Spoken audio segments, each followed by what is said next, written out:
So, as we get into this issue of toxicity, I need you to understand that you live in an environment and you are an integral part of that environment. And so a toxic world means a toxic you. No matter how good you think you're doing, no matter how clean you try to get, a certain amount of this is unavoidable. Okay? And so if I can help you just sink into that and not resist just that fundamental concept, today will go better. The other thing I find in these issues of scientific, quasi-scientific discussions is a lot of times people aren't transparent with their beliefs. So I want to do that. I think it's only intellectually honest for you to know that I come to this presentation with biases. As a matter of fact, everybody does. There's no such thing as objective information. It's all subjective. It's always filtered through our paradigms and our belief systems and everything else. And as we discovered last week, we tend to see what we believe, not the other way around. So if you can appreciate those as just not, I don't want to be overstretching with that concept, but just as a fundamental truth, then today will go a lot easier for you. So why do we need to detoxify? Well, there's a lot of different issues to address. Persistent weight challenges, even though you, quote, are doing everything right, are oftentimes a sign of toxicity. The need for daily medications. It's so funny to me as a physician when we do exams on people. People will say, oh no, my health is good. And I'm like, really? You're taking blood pressure medications? And they don't understand. They go, yeah, but my blood pressure's fine. I go, so long as you poison your body with blood pressure medications. And it's just such a weird thing. As human beings, we don't make that.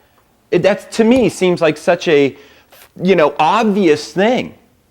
But we'll get people that will come in. I remember once Ashley did this. Patient was on like 5 different pain medications. And she said, so how did this unfold? She goes, well, they gave me drug A first, and that wasn't working. So my doctor gave me drug B. And then she goes, and then, so that kind of helped with this part of it. So then they gave me drug C to help with that part of it. And then, and the story goes on, and she goes, well, why were you still taking drug A then? Right? I mean, if it didn't work, why are you still taking it? Anybody here know somebody that's experienced that very same thing?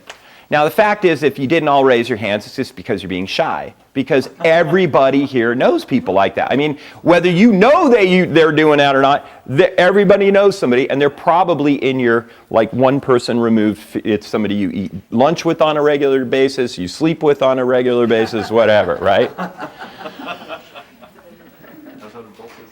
Cravings. If you have these crazy cravings for things, it can be a clear sign of toxicity. If you have addictive habits, beyond cravings, addictive habits, a lot of times that is a sign of toxicity. And it obviously, like in this example of smoking, can create those things. And if you have chronic recurring problems like pain, depression, those types of things, oftentimes clear signs that your body is just on a primal level trying to drive you away from a toxic environment. And this is kind of a crazy thing, right? So you think back when we were nomadic, people would go along and the whole tribe would be tripping along. We'd set up our teepees, we'd kill all the animals, we'd overfish, and we'd defecate all over our homestead. And so people would get to a certain point where it would get kind of nasty, and we go, hey, lo and behold, the Great Spirit says it's time to move. Right? And we went along to the next place, and we did the same thing. But because there wasn't that many of us back in the day, by the time we circled back around, the first place had recovered. Right? So I kind of liken it to this. Back in the 70s, how many people actually grew up here in this area? All right? Cool, most of us. So here's the thing. Born and raised right up here in Roseville Hospital. And I remember back in the 70s when Folsom Lake was looking kind of like it is now. The difference is back in the day, there was only about 20% of the population sucking water out of it. So even though we have the same problem, and we go, well, hey, things are as they've always been. It's happened before. It's not a sign of any big problem. The difference is although that may kind of be true, the ramifications of it are infinitely greater now. Yeah? So if you can appreciate that, that also plays a role in this discussion of toxicity. It's amazing to me that when we see mass die-offs on the planet of animals or plants, insects, what have you, no scientist anywhere on the planet goes, it must be genetic. We automatically all go, clearly there's something wrong in the environment. Every time. We never even hesitate. Nobody even questions it. Clearly, something's wrong in the environment. And yet, despite seeing growing amounts of obesity, heart disease, diabetes, depression, OCD, anxiety, and cancer in younger and younger and younger and younger populations, we all go, well, you know, my mom had it, my aunt had it, it must be genetic. We are the only species that does that. Really let that dial in. Because the reason why most of us don't change our lifestyles and what have you is that bull-marky excuse. It's out of my hands. It was that woman you gave me, right? The world is a different place.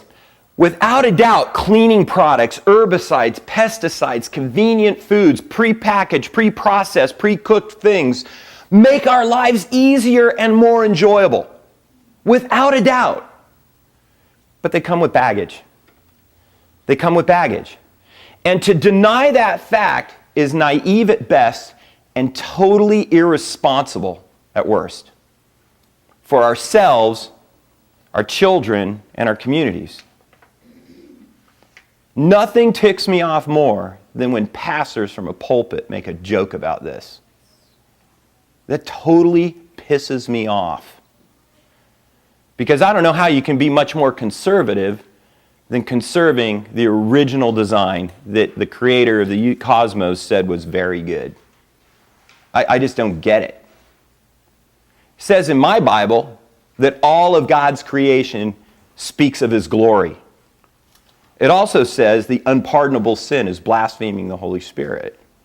So if you pervert and deny the glory of His creation, doesn't that deny His glory? Food for thought.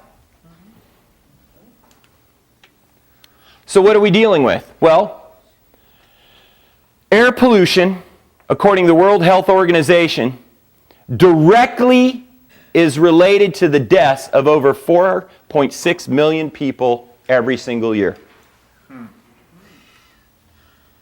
Directly related to their deaths. And this is the problem that we fall into as human beings, especially here in the States. If it doesn't kill you, you figure it isn't a problem. So if it didn't directly cause their deaths, how many other people may it be adding to their misery?